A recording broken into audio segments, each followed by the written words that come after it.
Ô, meu filho, a história de Santo Inácio é muito antiga, desde o começo do Brasil. Diz que quem começou o Santo Inácio foi o padre e os índios.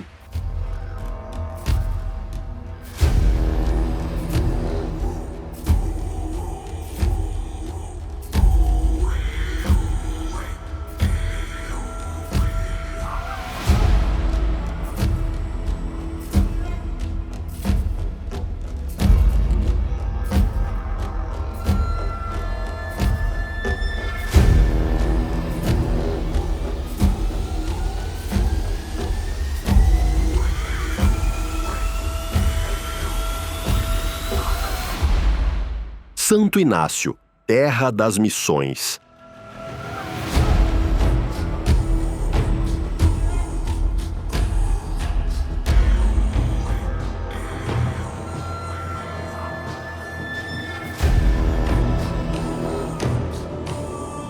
Pelo Tratado de Tordesilhas, as terras onde hoje situa-se o município de Santo Inácio pertenciam à coroa espanhola, faziam parte da província do Guairá. Foi para fazer valer os direitos da coroa espanhola que o governador do Paraguai, Dom Antônio de Anasco, apoiou os jesuítas da Companhia de Jesus para que fundassem reduções indígenas, inicialmente nas margens do rio Paranapanema. Segundo o padre Montoya, foram fundadas 13 reduções na área que hoje é o estado do Paraná: Nossa Senhora de Loreto e Santo Inácio Mini, em 1610, São Francisco Xavier, em 1622, Nossa Senhora da Encarnação e São José, em 1625, São Miguel, Sete Arcanjos, São Paulo, São Pedro e Santo Antônio, em 1627, São Tomé, Jesus Maria e Nossa Senhora da Conceição, em 1628, Após partirem do Paraguai, os padres José Cataldino e Simão Maceta, ao chegarem no Brasil, em meados de 1610, fundaram a Redução de Loreto, em Itaguajé, e em seguida chegaram na foz do Riacho Santo Inácio.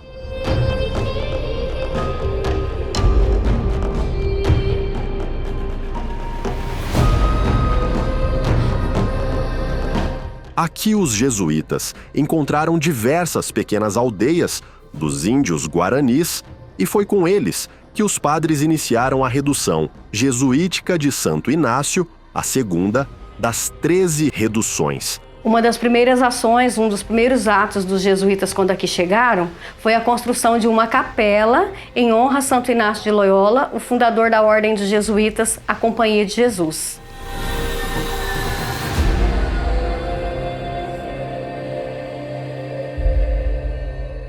Em 1612, chegaram na redução de Santo Inácio outros padres, entre eles Antônio Ruiz de Montoya, considerado hoje o grande apóstolo das reduções. Outros padres que também atuaram na redução de Santo Inácio: José Cataldino, Simão Maceta, Antônio de Moranta, Marcos Marim de Huerta, Martinho Xavier Urtazum, João Vázio, Diogo de Salazar, Cristóvão de Mendoza, Francisco Dias Tano e João Vaiciot, com a chegada de Montoya e outros padres. A redução de Santo Inácio progrediu. No seu auge, a redução de Santo Inácio chegou a contar com uma grande e bela igreja, colégio, oficinas, praça, ruas e cemitério, uma verdadeira cidade onde residiam mais de 800 famílias guaranis. Segundo a literatura da época, na redução que havia aqui em Santo Inácio, em média, 500 alunos eram catequizados pelos jesuítas. E o que eles faziam nessa redução? Eles ensinavam a ler, a escrever, a arte, outros argumentos da cultura europeia que eram trazidos pelos catequizadores e principalmente a escultura. Falando em escultura, Muita produção sacra que estão aí espalhadas em outros museus foram produzidas aqui na redução de Santo Inácio. Esses indígenas foram catequizados segundo as instruções que os jesuítas traziam. Aqui na redução jesuítica de Santo Inácio, os padres, os jesuítas, junto com os índios, plantavam muitas lavouras, plantavam milho, banana, plantavam mandioca e várias outras. Criavam gado, criavam ovelhas, fora os animais silvestres. O padre Montoya, ele relata que em determinada época eles levaram mais de 100 cabeças de gado aqui da redução de Santo Inácio para a redução de São Francisco Xavier. Na redução de Santo Inácio, ali viveu, morreu e foi sepultado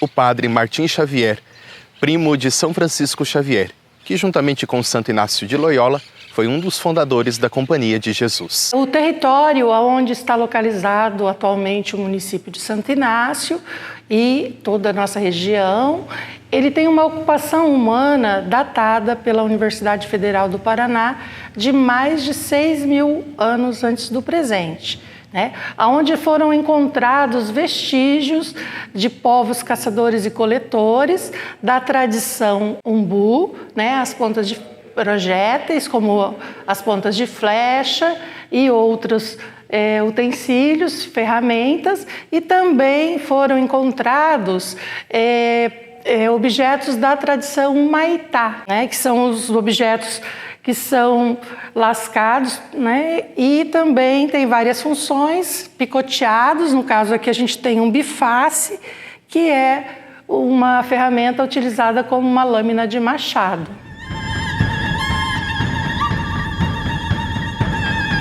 Com o objetivo de prender os índios para fazê-los trabalhar como escravos nas fazendas de São Paulo, os bandeirantes paulistas, principalmente Raposo Tavares e Manuel Preto, passavam destruindo todas as reduções que existiam na região que hoje é o Paraná.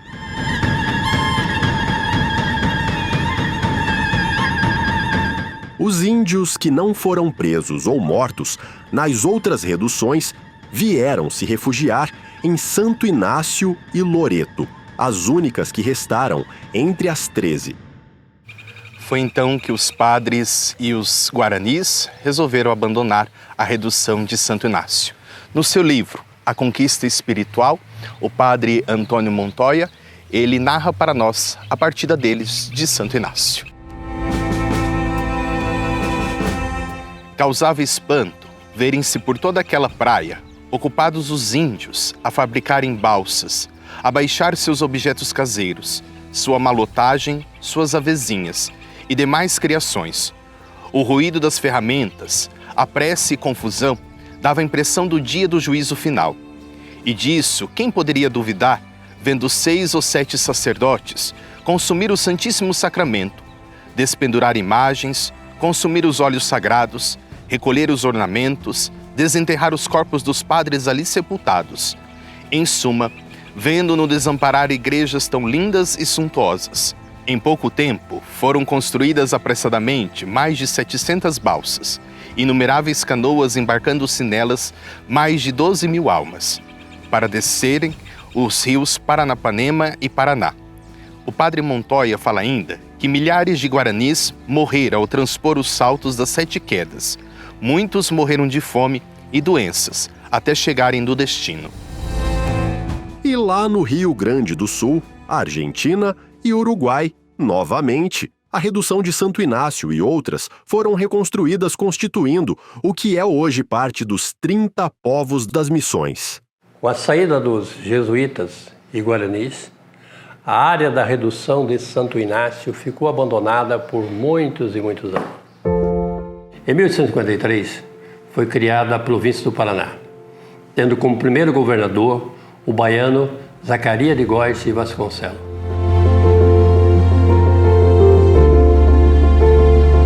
No início da década de 20, o governador do Paraná, Afonso Alves de Camargo, desejando ampliar a povoação do território paranaense, resolveu fazer uma concessão de grandes grebas de terra a brasileiros interessados à colonização.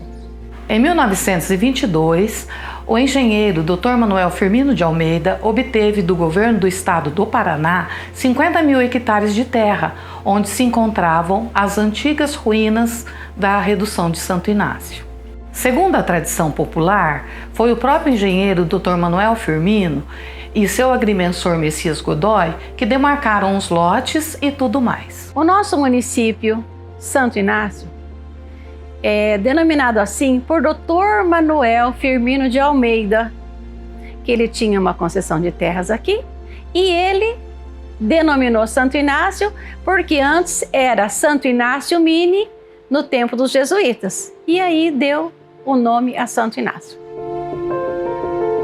Em 1924, o primeiro colono, o saudoso Ovídio Pereira da Silva, foi instalado na área. Meus avós são pioneiros aqui de Santo Inácio. Eles vieram para a década de 40. Meu avô paterno, que é o Custódio de Alcântara, que veio para cá e foi trabalhar com gado. E teve também o meu avô materno, que ele veio para cá e foi trabalhar com café, o Domingos Arroio. Chegamos aqui em 1945. Meus pais vieram de Ibiporã, próximo de Londrina, né? E eu tinha 3 meses de idade nessa época, né? E estamos aqui até hoje, morando nessa mesma propriedade, cultivando café, cultivamos pecuária de leite, tivemos lavouras de algodão, muitas lavouras. Eu cheguei de mudança aqui em Santo Inácio, dia 29 de julho de 1953. E naquele tempo, a gente levava um dia e meio para chegar aqui de Ouro-Preso, onde eu saí, de Catanduva, para chegar aqui em Santo Inácio. Em 1954, chegamos aqui, meu pai, minha mãe, e nós éramos em três irmãos na época, depois outros nasceram aqui, né?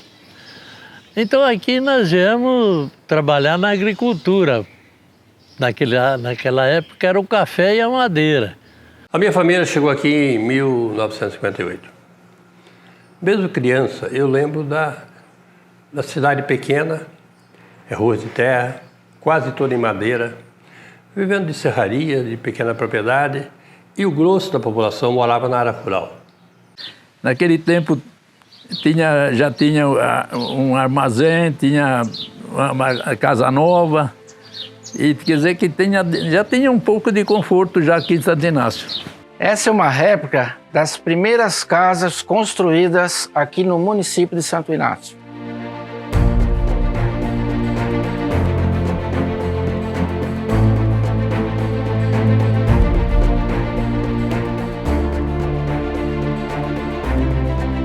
Ela é toda construída com material de demolição e toda a mobília da casa é da época da colonização da nossa cidade.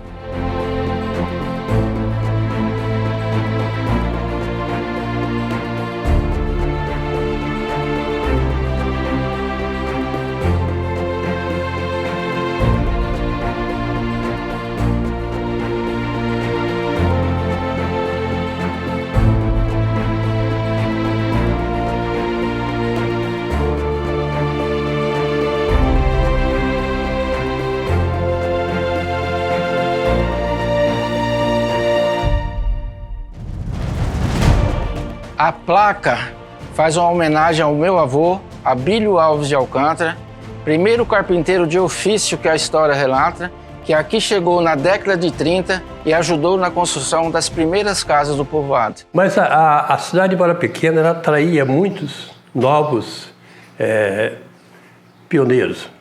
Não podemos chamar pioneiro, pessoas que vinham aqui já não eram pioneiros, vinham aventurar, comprar terra, produzir, enfim, aí ela foi crescendo. Com o fim do ciclo da madeira, ela ficou só dependendo de café e pecuária. Mais tarde veio o ciclo do algodão e ciclo sucessivo ela foi crescendo e chegou ao que é hoje. Com a construção da hidrelétrica de Taquaruçu, parte da área da antiga redução de Santo Inácio foi inundada, mas antes foram realizadas escavações arqueológicas, que resgataram e preservaram importantes peças históricas.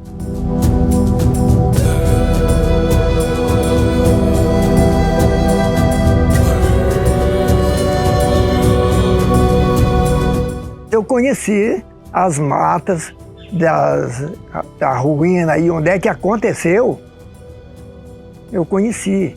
Hoje não tem mais essas matas, mas eu conheci todas, né?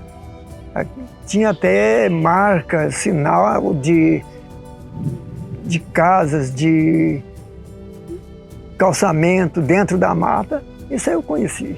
Por volta do ano de 1970, 75, um pouco mais, a gente frequentava aqui a casa de um morador chamado Seu Alípio, e a gente costumava descer até a foz do rio Santo Inácio para brincar nas águas, e era possível ver os restos das construções que aqui existia na redução de Santo Inácio. Apesar de passados mais de 400 anos, a história da redução jesuítica de Santo Inácio continua viva, em parte também graças ao trabalho do pioneiro Benedito Alves de Almeida, que coletou e preservou um grande número de peças que hoje formam o acervo do Museu Histórico de Santo Inácio.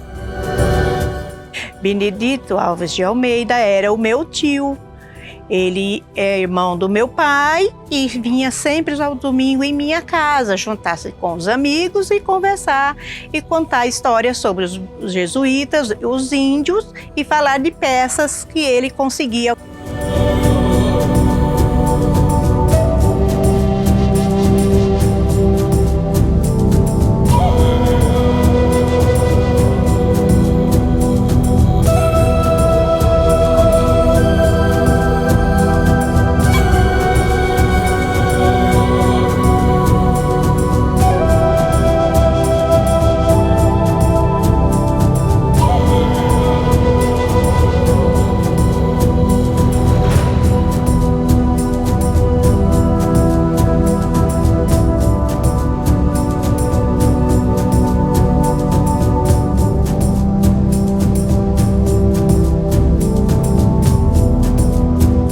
Em 1965, eu colhi uma boa colheita de café, aí o preço também estava bom, eu vendi o café e com o dinheiro do café eu comprei uma casa que antigamente era armazém de secos e molhados e o salão era bom na frente. Aí eu fui em Limeira, do estado de São Paulo, eu fui na fábrica da máquina Zacaria, eu comprei uma máquina de beneficiar arroz e trouxe para Santo Inácio. A máquina de arroz que eu montei trocou de máquina, tem uma maior, né? Mas é a máquina Valicel que está ainda funcionando aqui em Santo Inácio. Santo Inácio é um município que está em franco desenvolvimento, gerando empregos, gerando riqueza. Segundo dados recentes do IPARDES de 2022, o ano que foi feita a avaliação, o nosso município está em 6º lugar dentro dos top 10 dos pequenos municípios.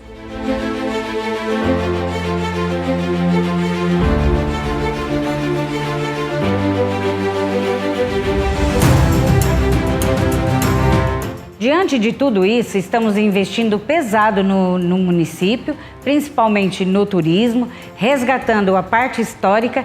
Desde o ano de 2021, a Paróquia de Santo Inácio de Loyola, juntamente com a Prefeitura Municipal, vem realizando todos os anos a procissão de barcos, juntamente com a missa campal, lá no local da redução de Santo Inácio. Em 2024, no mês de julho, mês dedicado a Santo Inácio de Loyola, a Prefeitura Municipal realizou a primeira caminhada de Montoya, tendo como destino o local da redução.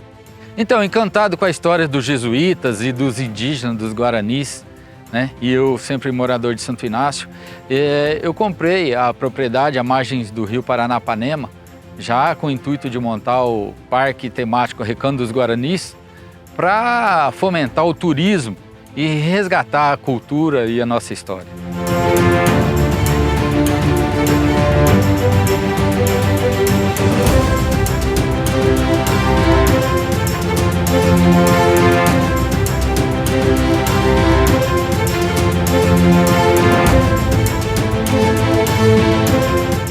Santo Inácio é o destino ideal para os amantes da pesca e mergulho esportivo. Venha conhecer Santo Inácio, terra das missões.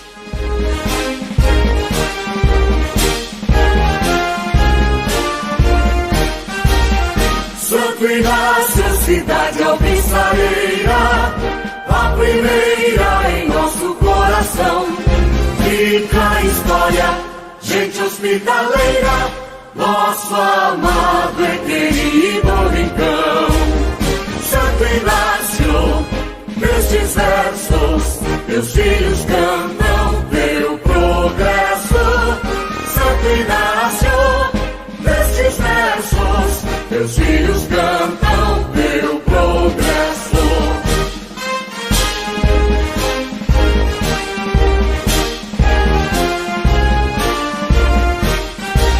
O caudaloso rio Paranapanema, com suas águas estas terras vem banhar, trazendo-nos riquezas, fazendo-nos pujantes ao nosso gigante Paraná. Santo Inácio, nestes versos, meus filhos cantam